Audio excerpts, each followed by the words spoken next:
Hadir, Bu. Akif, Hadir, Bu. Nabila Rafasya, Hadir, Bu. Naila Putri, Hadir, Bu. Nur Muslimah, Hadir, Bu. Nur Syamsiah. Hadir, Bu. Baiklah, jadi hari ini semua hadir ya. Sebelum kita memulai pelajaran, marilah kita bersama-sama menyanyikan lagu dari Sabang sampai Merauke. Dimulai. Lihat dulu apa pengertian iman kepada kitab-kitab Allah. Nah, coba diperhatikan di depan. Pengertian iman kepada kitab-kitab Allah, yaitu iman kepada kitab-kitab Allah Subhanahu wa taala berarti mempercayai bahwa Allah Subhanahu wa taala menurunkan kitab kepada para nabinya sebagai pedoman hidup umat dari nabi tersebut. Terus kitab-kitab itu berisi perintah, apalagi larangan, janji, dan ancaman Allah Subhanahu wa taala. Iya, jadi kitab-kitab yang diturunkan Allah Subhanahu wa taala itu berisi perintah, larangan, janji, dan ancaman. Terus coba kita lihat kitab-kitab tersebut merupakan firman Allah Subhanahu wa taala berupa wahyu yang dibukukan. 4 kitab tersebut yaitu Taurat, Zabur, Injil, dan Al-Quran. Jadi ada berapa kitab yang diturunkan Allah kepada Nabi? 4. Apa itu? Taurat, Zabur, Injil, dan Al-Quran. Di samping kitab-kitab tersebut, sebenarnya wahyu Allah Subhanahu wa taala juga ada yang berupa sahifah-sahifah atau lembaran yang bertuliskan firman Allah Subhanahu wa taala. Terus yang diturunkan kepada nabi dan rasulnya. Lanjut, beriman kepada kitab-kitab Allah Subhanahu wa taala berarti kita harus percaya. Jadi apa dikatakan itu beriman kepada Allah Subhanahu wa taala berarti kita harus percaya bahwa Allah Subhanahu wa taala itu ada. Menurunkan kitab kepada para nabi sebagai pedoman hidup umatnya. Jadi kitab itu diturunkan kepada nabi sebagai pedoman umatnya. Nah, sekarang kitab-kitab Allah Subhanahu wa taala yang wajib diimani. Ada berapa tadi kitab-kitab Allah Subhanahu wa taala yang wajib diimani? 4. Coba Abida, apa yang pertama? Kitab Taurat. Terus Muslimah, kitab yang kedua?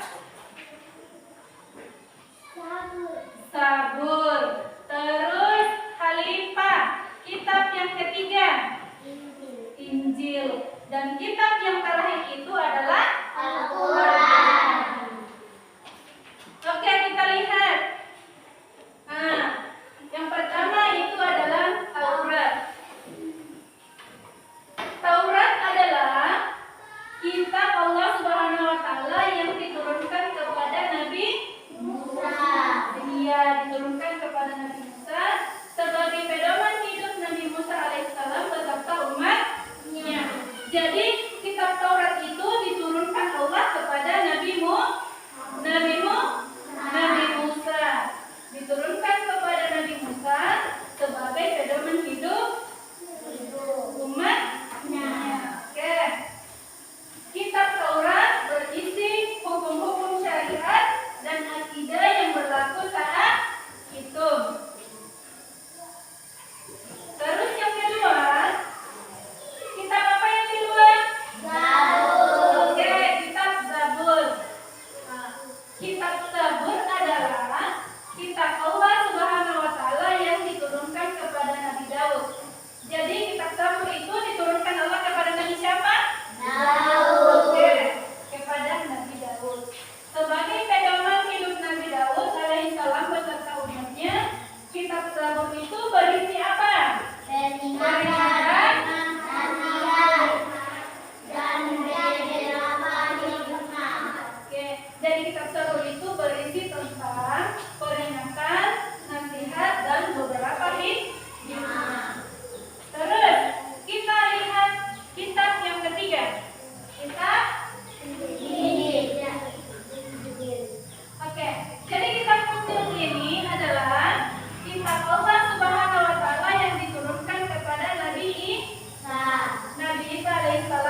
diturunkan kepada Nabi Isa sebagai pedoman hidup Nabi Isa alaihissalam dan umatnya.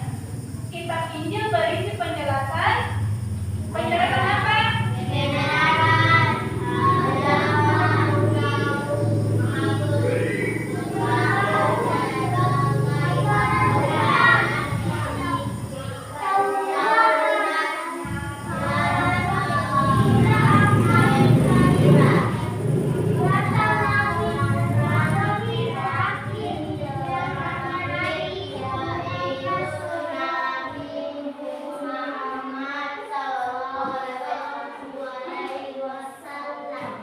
Jadi kitab Injil itu berisikan tentang penjelasan, kebenaran, ajaran tauhid dan menghapus sebagian ajaran di kitab Taurat dan kabar gembira akan datangnya Nabi yang terakhir. Siapa Nabi yang terakhir? Nabi Muhammad sallallahu alaihi wasallam. Sekarang kita lihat yang keempat. Yang keempat ini adalah kitab Al-Quran. Nah, sekarang kita lihat penjelasannya. Apa penjelasannya kitab Al-Quran? Al-Quran adalah kitab Allah Subhanahu wa taala yang diturunkan kepada Nabi Muhammad. Jadi Al-Quran itu diturunkan Allah untuk Nabi Muhammad. Sebagai pedoman hidup umat Islam. Mengerti penjelasan tentang keempat kitab di atas? Sudah. Oke, sudah. Kalau sudah mengerti, Ibu bagikan lembar kerja atau tugas.